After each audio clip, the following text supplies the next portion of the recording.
Hi there and welcome to Meet the Press Now. I'm Ryan Nobles in Washington, and we begin with breaking news on the war against Iran, with President Trump now threatening to level the country tomorrow, including its civilian infrastructure, unless Tehran makes a deal, essentially doubling down on his profanity-laced social media post over the weekend, demanding Tehran open the Strait of Hormuz as oil prices continue to climb.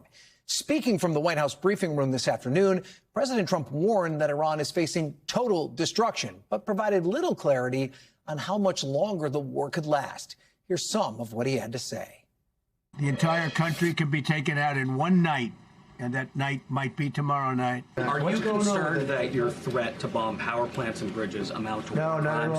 no, I'm not. I hope I don't have to do it. Your messaging on the war has moved from the war is coming to an end to war going to be bombing Iran to the Stone Ages. Right. And we've heard a range of those kind of messages. So which is it? Are you winding this down? Can't tell or you. are you escalating? I can't tell you. I don't know. I can't tell you. Depends what they do. We're giving them till tomorrow, 8 o'clock Eastern time, and after that, they're going to have no bridges, they're going to have no power plants, Stone Ages, yeah. We have a plan, because of the power of our military, where every bridge in Iran will be decimated by 12 o'clock tomorrow night, where every power plant in Iran will be out of business, burning, exploding, and never to be used again. I mean, complete demolition by 12 o'clock.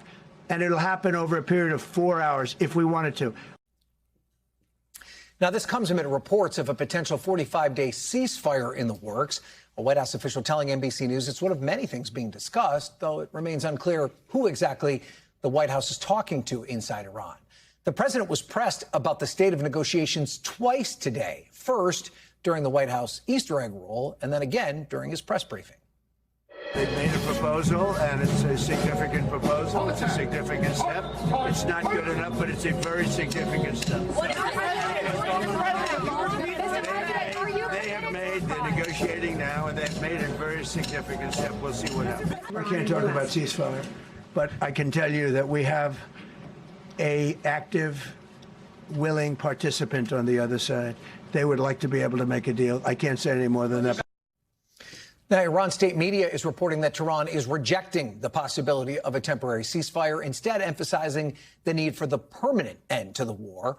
All of it coming after the president's expletive-laced social media post on Easter Sunday sent shockwaves across the globe, where he renewed his threat to launch strikes on Iran's civilian infrastructure if the Strait of Hormuz isn't open by his 8 p.m. deadline tomorrow, writing, quote, "Open the effing strait, you crazy bastards, or you'll be living in hell."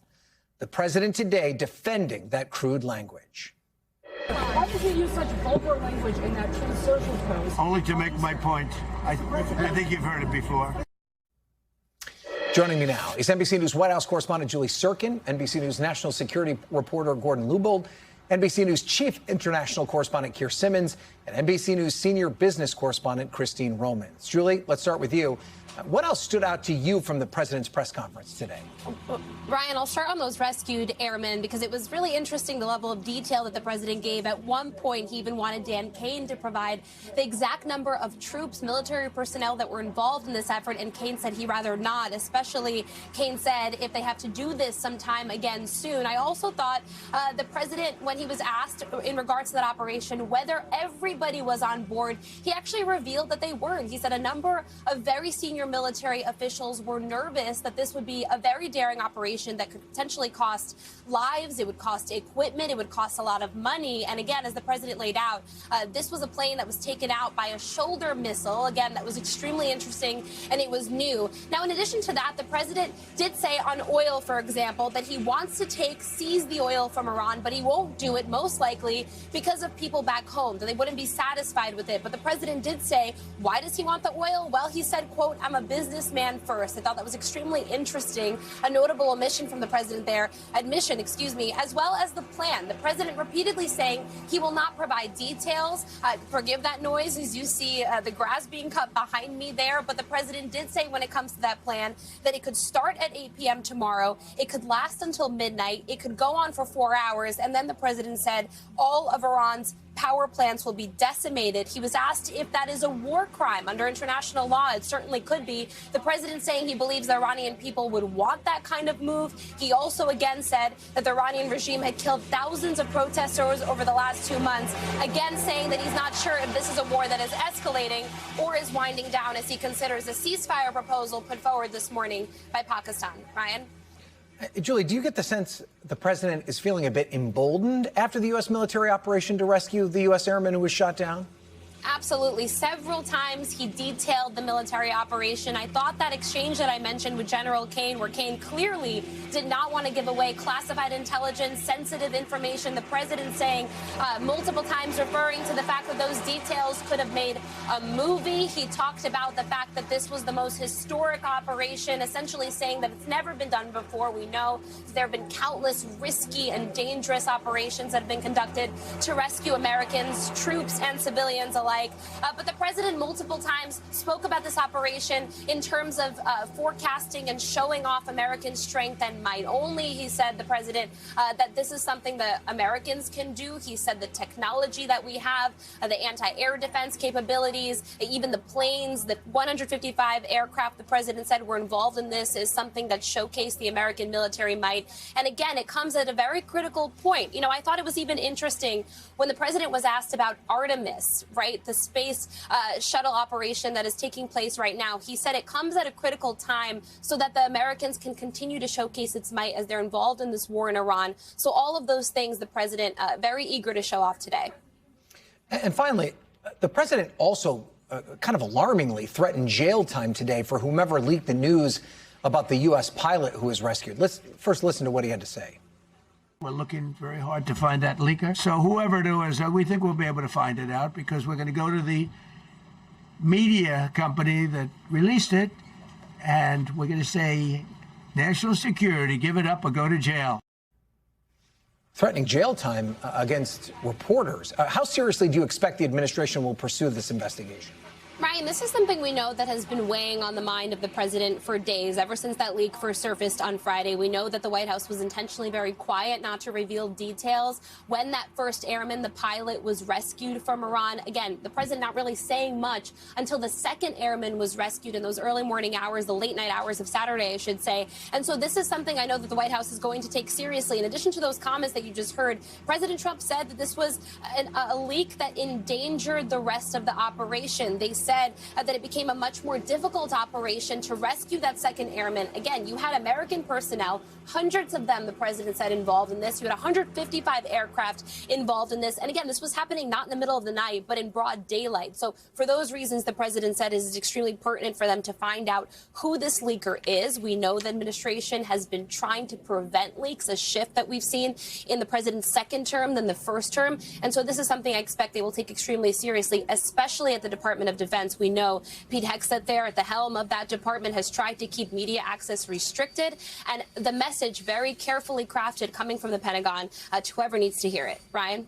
Okay, Julie Sirkin, thanks for that. Let's turn now to Gordon, who's in studio here with me. Obviously, the president's proud of this mission to save this airman. Obviously, we're very glad that he is home, but it did not come without a cost, perhaps hundreds of millions of dollars worth of military aircraft that were lost as a result of this. What more can you tell us about what went into this mission, the planning and the execution of it? Sure. So military always likes to talk about it's a planning organization. It sure came to bear in this case. And I think as this conflict has unfolded the last several weeks, the threat that something like this could happen was, planned for all the more. And so there was definitely a plan to kind of figure out in a vague way, like depending on the circumstances, how to go in.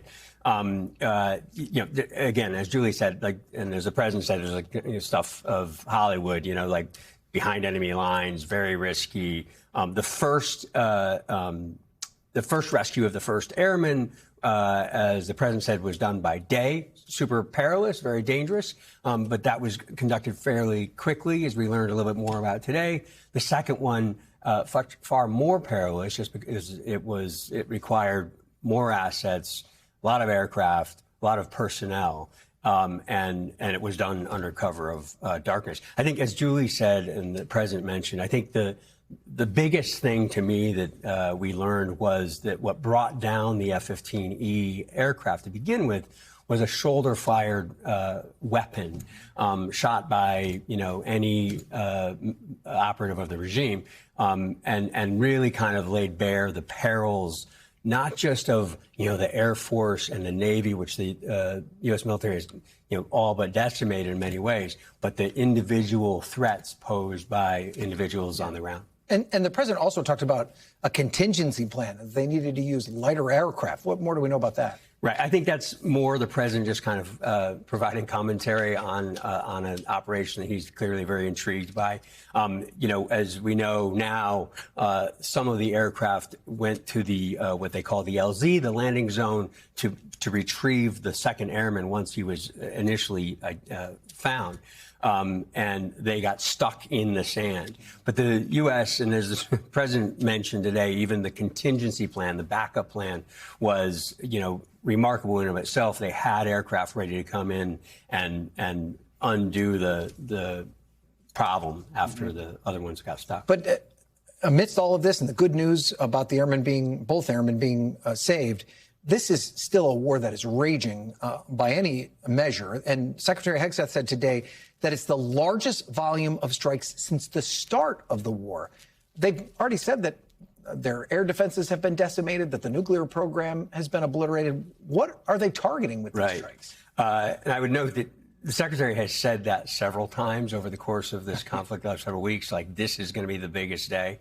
And so he's saying it once again. There's really no easy way for us to measure that other than these principals coming out and saying this. But they are continuing to go after, finish these conventional targets, the Navy, the Air Force, ballistic missile sites, what are known as command and control sites where top military officials operate, other headquarters buildings of the military. I think that they will continue to kind of prosecute against those targets for now to eliminate drone sites and drone manufacturing sites, which remain a problem until they get to a point where they decide to shift gears. Okay, Gordon, thanks for that. Let's go now to Keir.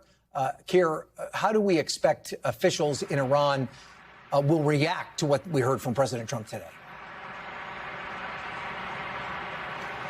Well, I think what we heard President Trump do today is to try to use what was once have been called the bully pulpit of the American presidency to push the Iranians into a compromise. And President Trump is frustrated that the Iranians haven't compromised, as Steve Witkoff said before the war, but frustrated that they haven't capitulated. And actually, the president said it out in that news conference very clearly. He described a particular situation. He didn't exactly say when this was, when he thought there might be a deal, and then Steve Witkoff, his negotiator, his envoy, Jared Kushner, his son-in-law, and the Vice President J.D. Vance came to him and said, I think the Iranians are breaking the deal. This is according to President Trump's account. And he said to them, to his team, if you like, okay, tell them to look out the window, and in 45 minutes we'll have hit a major bridge. And we know, of course, that bridge was hit. And what President Trump was describing there effectively is what he sees as his negotiating style, which is to threaten and even to take action while at the same time trying to hold out an offer of a deal. To your question, the issue is that the Iranians want quite a number of concessions in order to agree to a deal, including, and this is an important one for them, for example, an agreement that the US and Israel will never strike them again.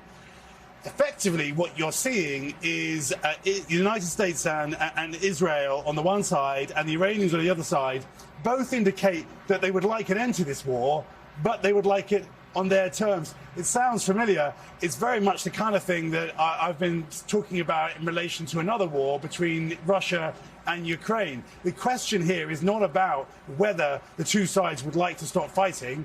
They would. The question is, on what terms are they prepared to stop fighting? And obviously, there's Israel, the United States, Iran's role in all of this, but there is a lot of interest for all these different Gulf states as well. And we're just over 24 hours from the president's deadline for Iran to open the Strait of Hormuz. I know you're in Saudi Arabia now. What is the mood like in these Gulf countries? Are they bracing for another major escalation, or do they hold out any hope that there could be an agreement before the deadline? They are bracing. They are worried about it, no question. That being said, a number of the Gulf countries, including Saudi Arabia, have been able to be very effective in protecting themselves from these missiles and drones, albeit some have got through, and the debris from interceptions has caused real damage.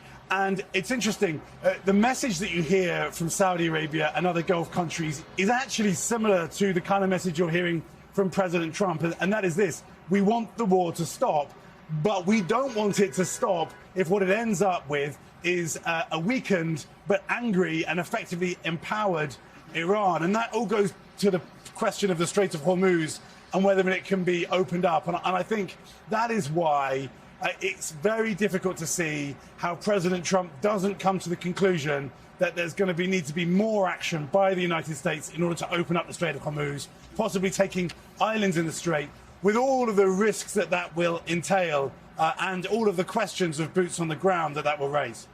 Okay. Keir Simmons in Saudi Arabia. Keir, thanks for that. Now, Christine, to you. And you heard Keir talk about what is at stake with the Strait of Hormuz. It's obviously something that markets around the world are keeping a very close eye on. How did the markets react today from what we heard from President Trump? Well, oil markets, quite frankly, rose when the president reiterated his threat about 8 p.m. tomorrow and a 4-hour window in which he could decimate civilian important energy structure inside Iran. So you saw crude oil go up. It's above $112 a barrel. Diesel prices are up $5 now. Look at gas above $4.12. And when I talk to experts, they say if you start to see oil prices continue to rise, maybe as high as $120 a barrel, then you're talking about $4.50 gas in the U.S. So all of this is not hypothetical. There are tangible effects right now of what's happening in the Middle East. You have less oil going through the Strait of Hormuz onto global markets. You have less oil being produced and liquefied natural gas being produced in some of these important places in the Middle East. So that's just less supply. Supply demand, college economics 101, when supply goes down, demand is still relatively high. That means prices go up. And obviously, the place we're seeing it most specifically and immediately is at the gas pump, which you already outlined. But let's say Iran opened the Strait of Hormuz tomorrow by the deadline. Would that be enough to bring gas prices down in the near term? I think you would see in markets probably a reaction where in the futures markets you would see oil prices come down in some in far out futures contract months, not to get too wonky about how these things are priced and traded. But if you are a gas station owner or operator in the United States, you're not going to be lowering gas dramatically in the very near term. Why? Because there's still less oil being produced and shipped through here. There's still a backlog of weeks, if not months, of getting things back up normal. It's not a switch, Ryan. As you know, it's not a switch that just goes on and off. I mean, there are long supply chain effects here. There's also diesel fuel, jet oil, jet fuel. There are all kinds of different products that haven't been moving through there, like fertilizer. So the knock-on effect is much, much more than what American drivers are putting into their gas tank. It's really a global oil shock that we haven't seen in a generation. Some experts say that we've never seen, and that's going to take some time to get back to normal, even if things miraculously just overnight went back to pre-war conditions. Yeah, people traveling right now are seeing the sticker shock on their airline ticket as a result of this. Christine Romans, thanks as always for breaking it down for us. Coming up, what is next in the war as the president threatens to destroy virtually all of Iran if a deal isn't reached by tomorrow? A former defense secretary and a top military expert join me next. Plus, Houston, do you copy? The Artemis II crew makes history officially traveling deeper into space than anyone has before. We have the latest on the mission and new images of the moon you're not going to want to miss. You're watching Meet the Press now.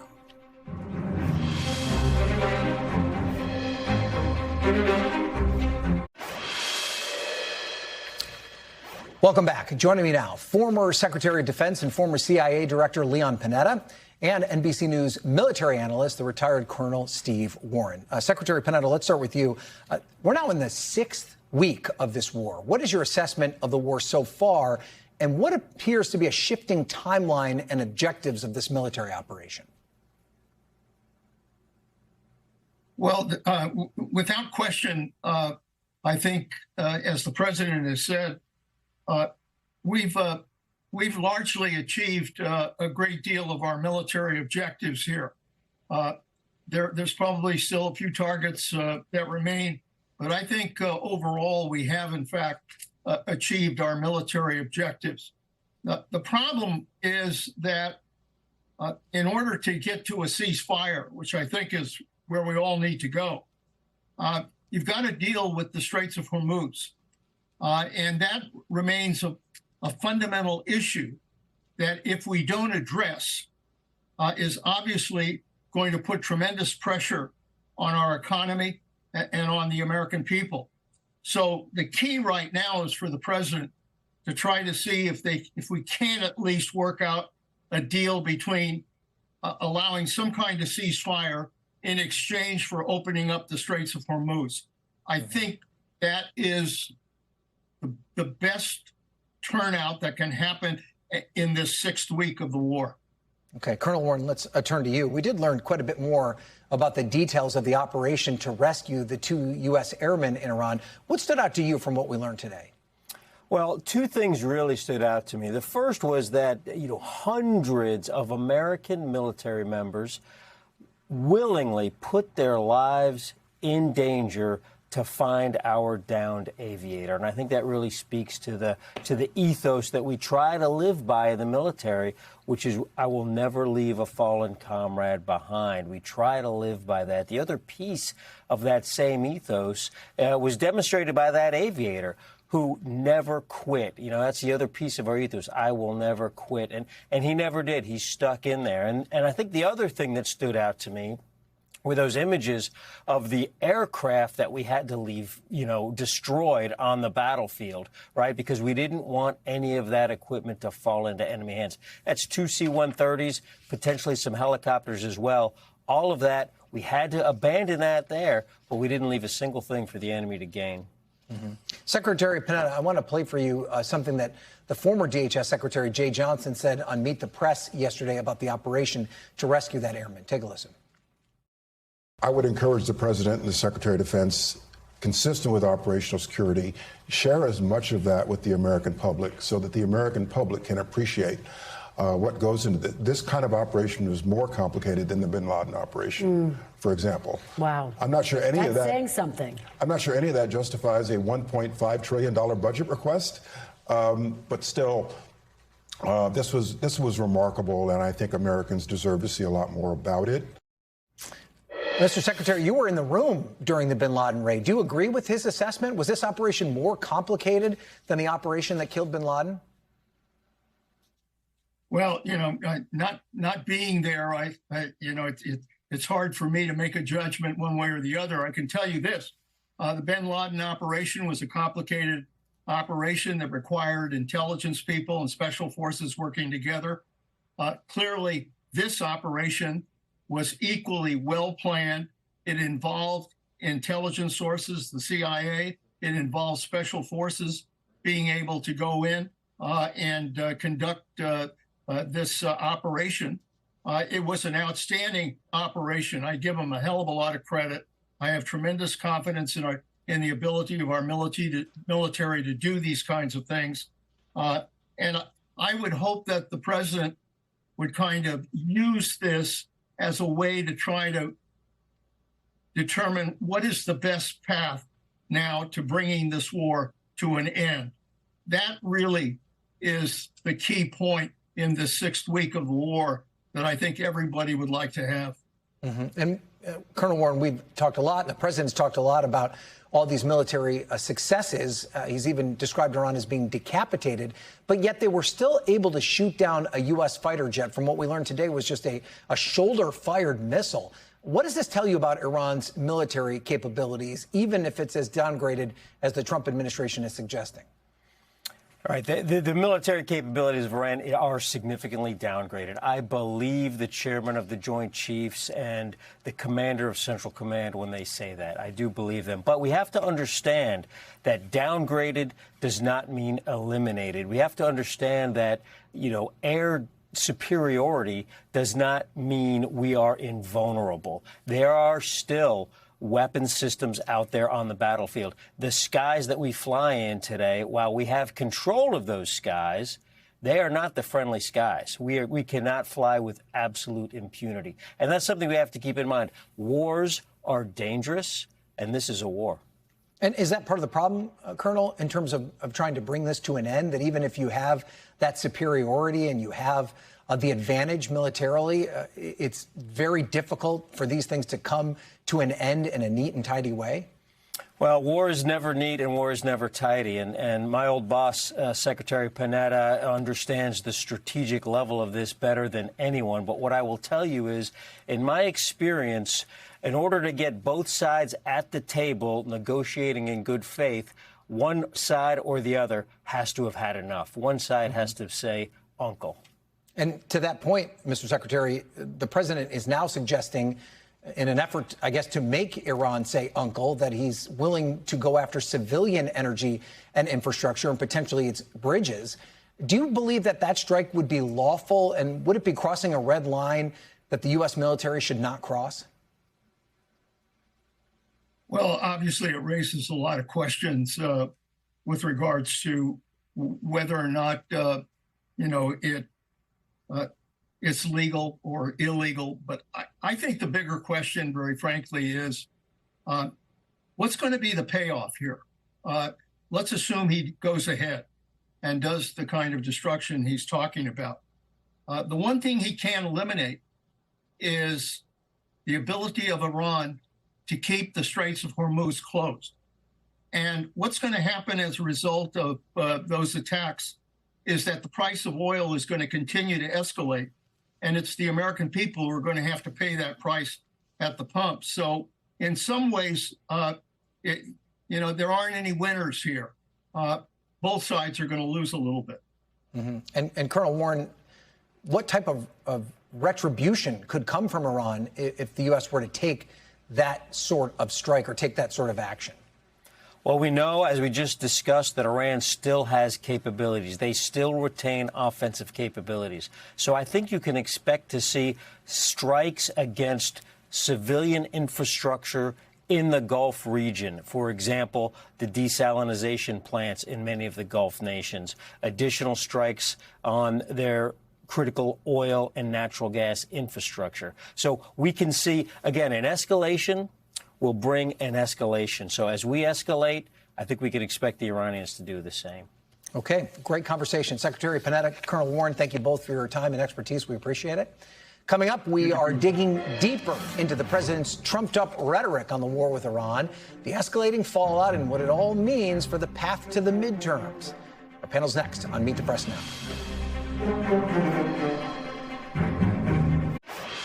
Why did you use such vulgar language in that social post? Only to make my point. I think you've heard it before.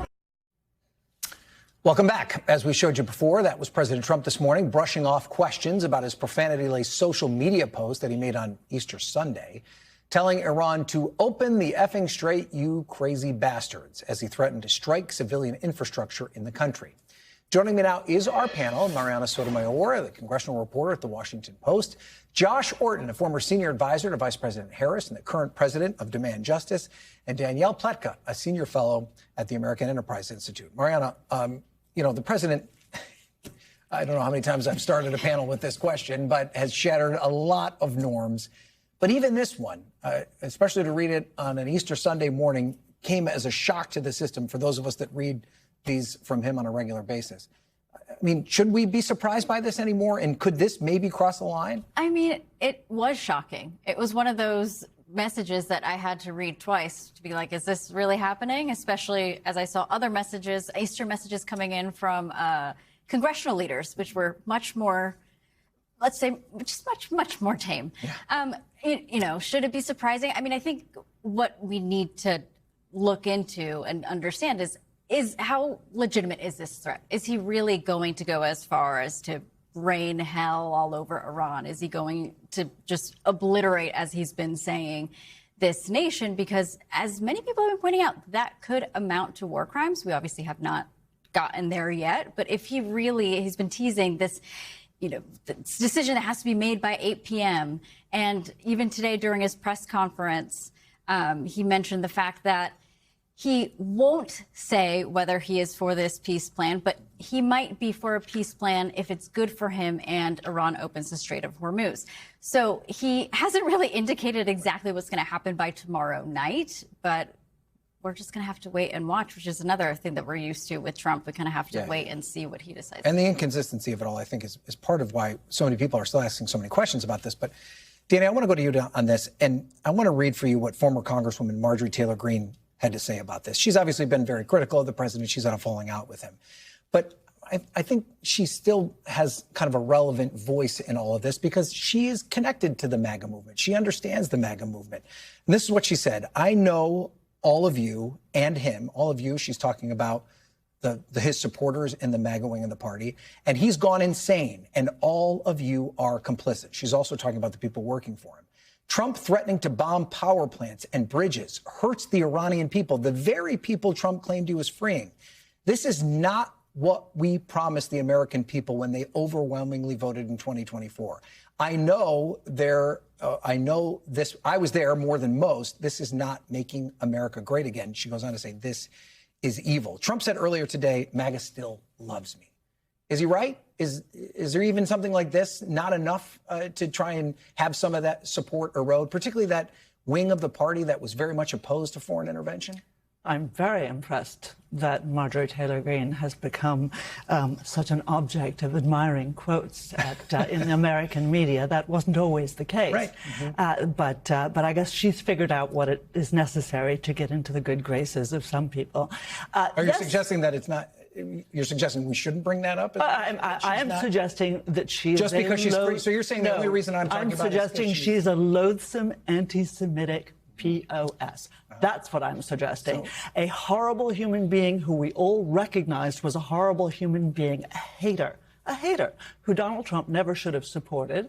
And now that she's turned on him, suddenly appealing. And the answer is no. Marjorie Taylor Greene was always a loathsome scumbag. But do you think she has the pulse of the base in any way, shape, or form? I do not think she has the pulse of the base. I think she has the pulse of Marjorie Taylor Greene, and she does what's good for her.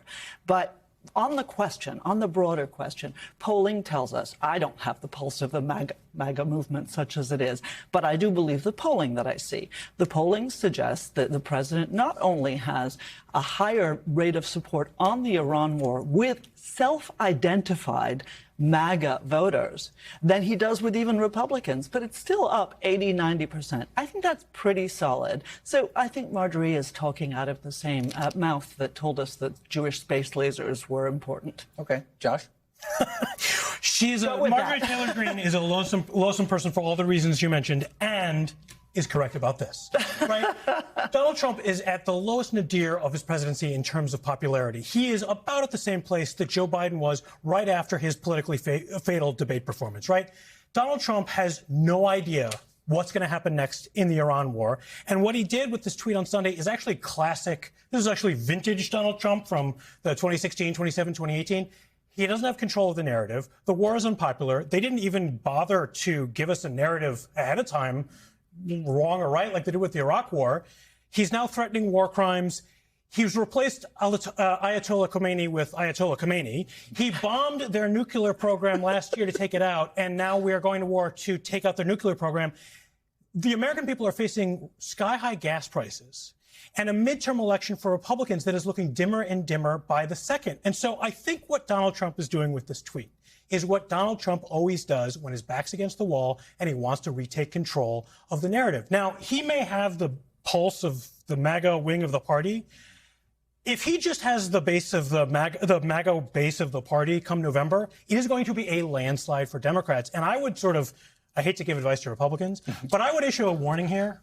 Donald Trump does not care if you win or lose. Donald Trump cares about his own legacy. He cares about being in charge. He cares about being loved. He does not care how Republicans do in the midterm. And the longer the congressional Republicans cling to this war and his decisions, the worse it's going to be for them. So they're not here this week, Mariana. They don't have to answer questions about this tweet, which we will all be chasing them down to talk about. They're probably pleased that they don't have to deal with that. But at some point, this is going to have to be an issue like Josh talks about where members of Congress are going to have to weigh in and take a stand one way or the other, particularly now that the president's budget request is in and that there's a potential reconciliation package that could include, hundreds of millions of dollars, maybe billions of dollars in terms of support for this war and a supplemental.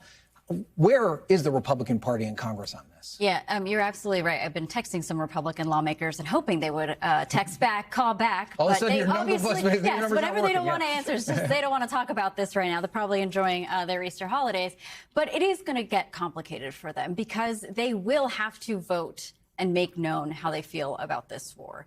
There are already questions about that $200 billion supplemental.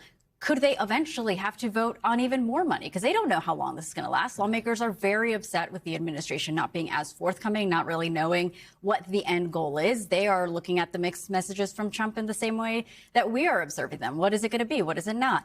I think one thing to note in terms of priority for this administration is they obviously sent over this budget that is more significant than not because appropriators tend to appropriate the way that they do. But that is, the White House has requested $1.5 trillion in defense. That is a significantly large number.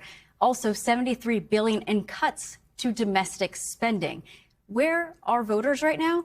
They are screaming. They have been screaming about the economy. Mm-hmm. They want to see more investment in their day-to-day life, or at least just a normal, regular life, not have to worry about politics. And the fact that even Trump last week said, the federal government can't take care of Medicare, Medicaid. Well, we've known for a very long time that those social issues are front of mind for voters. So he's making very clear Americans should be prioritizing this war. Let's play that. Let's play what the president had to say about that in social programs last week. We can't take care of daycare. We're a big country. We have 50 states. We have all these other people. We're fighting wars. We can't take care of daycare. It's not possible for us to take care of daycare. Medicaid, Medicare, all these individual things, they can do it on a state basis. You can't do it on a federal. We have to take care of one thing, military protection. We have to guard the country. Worth noting, the White House did not want this video to get out. They accidentally posted it, but now the cat's out of the bag. So, Danny, to Josh's point, is this the type of midterm message that you'd want if you were a Republican running in the fall? No. But I think you characterize the president fairly, which is that he's not always a team player, and B, he's really not out there. Just look at the Texas race. Look at John Cornyn, right? President should have endorsed John Cornyn. President should still endorse John Cornyn. John Cornyn will win that election.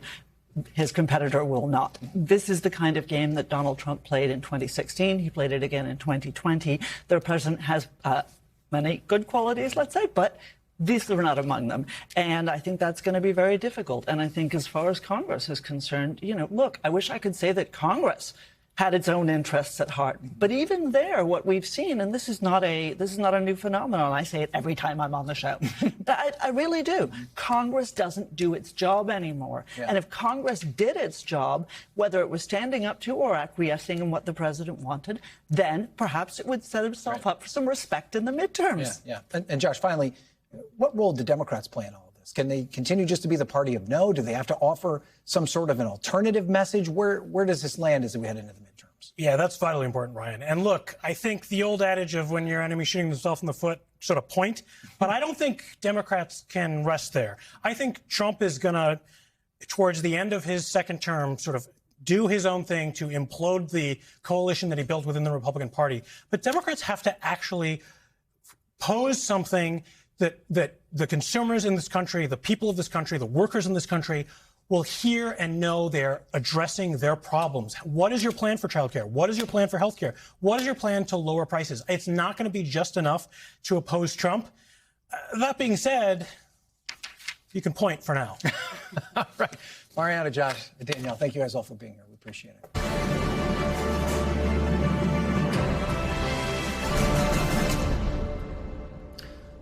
Welcome back. Turning now to space. You're looking at live pictures aboard the Artemis II spacecraft. It's something you don't see every day, part of the far side of the moon. The astronauts right now are circling the moon after making history this afternoon, traveling further from planet Earth than any human ever. Crew member Jeremy Hansen marking the moment on behalf of his fellow astronauts on board. Take a listen. As we surpass the furthest distance humans from planet Earth. We do so in honoring the extraordinary efforts and feats of our predecessors in human space exploration. We will continue our journey even further into space before Mother Earth succeeds in pulling us back to everything that we hold dear. But we, most importantly, choose this moment to challenge this generation and the next to make sure this record is not long-lived. And the crew of Artemis is set to go even further this evening as they continue their lunar flyby. NBC's Tom Costello has more from Mission Control in Houston. So, Ryan, they are right now well into this flyby or flyover on the far side of the moon, about 4,000 to 6,000 miles above the surface. And that is giving them a view of the moon that no human has ever had before, the totality of the moon, pole to pole on the far side of the moon. Here's what's interesting. You know, for centuries, thousands of years, people thought it was the dark side of the moon. The astronauts have been radioing back. It's actually quite bright on the far side of the moon. Their job is to document, photograph as much as they can and then describe it in human terms. And not only is all of that going to matter in terms of the photography with high resolution 40 to 80 millimeter zoom lenses, but just the descriptions that we're getting back. We've heard Christina talking about the lunar surface almost looks like, it is so bright in places, it almost looks like a lampshade with pinholes in it. We've heard Victor say it's so bright he has a hard time his eyes adjusting when he looks away from the window and into the cabin. Incredibly bright, he says. And then they're describing the terrain. They're describing what looks almost like ancient rivers or lava fields on the moon. The bottom line is that this is going exceptionally well. Now, they've already broken a major record today. They have flown farther than any humans ever, beating the Apollo 13 record that was set back in 1970, by about 4,100 miles. So they are now already in the record books, and this is going to go on for a while. They're going to lose comms, a temporary loss of signal. That's planned. It's going to happen in the 6:30 to 7:15 period of time. That's normal. Nobody's worried about it. They'll come out on the other side of the moon, and they'll keep going. But this is already proving to be a record setter. One last note here, and that is that as they have looked down on the moon, a very poignant, emotional moment for anybody watching. They identified two craters that they wanted to name. One of them they're naming Integrity after their ship, and the other one they want to name after Commander Reed Weissman's wife, Carol, who passed away just a few years ago, leaving him with two daughters. They want to call that crater Carol's crater. And everybody on board that ship was broken up. You could see them crying and hugging as they talked about Carol's crater. Mission Control simply acknowledged it. Integrity crater and Carol crater. It is a very fascinating journey. Ryan, back to you. Okay, Tom, thank you for that. Still to come, President Trump lashing out at NATO again as the head of the alliance prepares to visit the White House this week. A former ambassador to NATO joins us next. You're watching Meet the Press Now.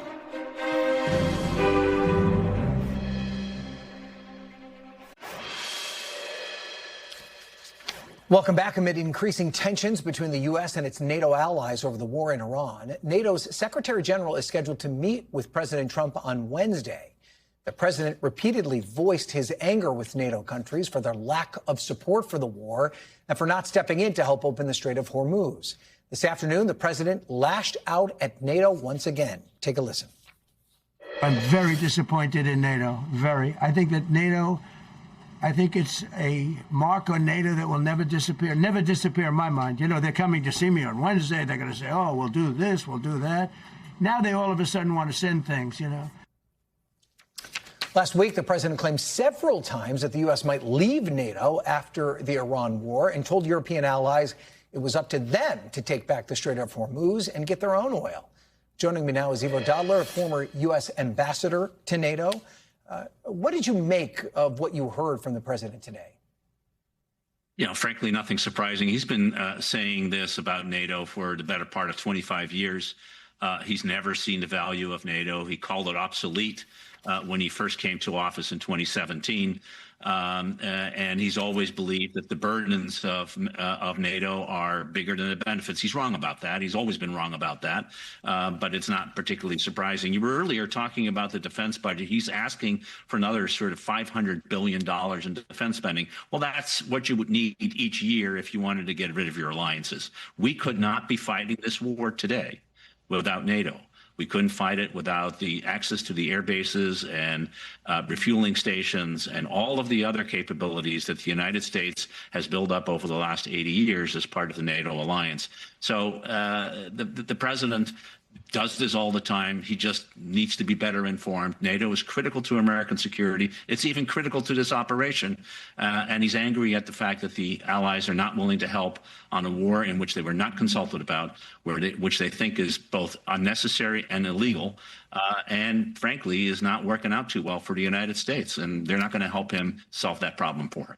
And he obviously can't get out of NATO all by himself. He'd need an act of Congress to do so. But does it raise a level of doubt amongst these NATO member nations about the willingness for the United States to be a part of this alliance?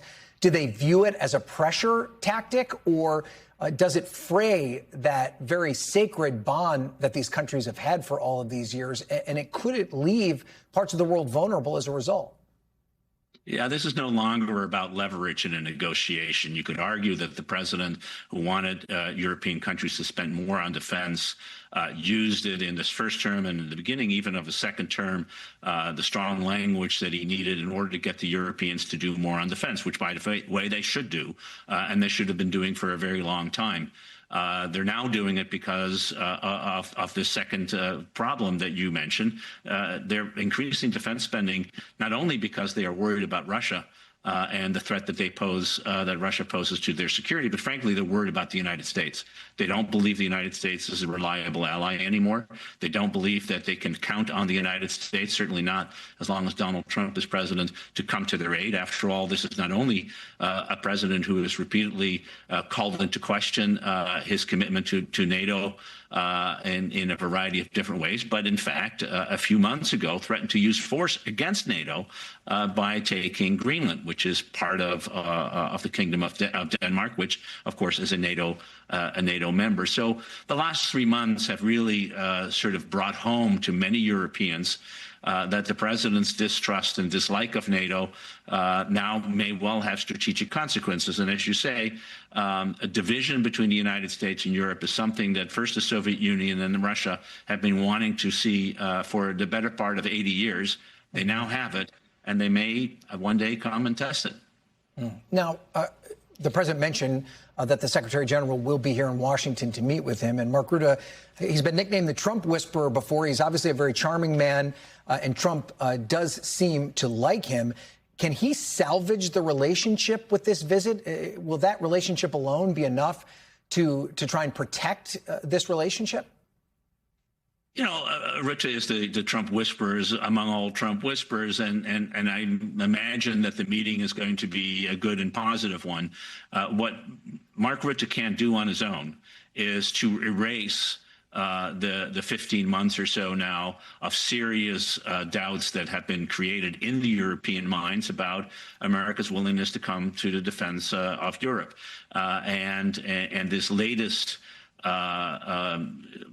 problem that we're facing with regard to Iran, where the differences really are stark and significant, and where European countries really for the first time in this kind of way has said we cannot possibly be part of a military strike that we regard as contrary to international law. This is a big deal, and the president is making a big deal of it. And I just don't think that a meeting, even among someone who is as charming as Mark Rutte is going to be enough to convince Donald Trump to say, oh, you know what, I was wrong about NATO. I've been wrong about NATO for the last 25 years, and therefore it's time for me to change course. I don't see that happening.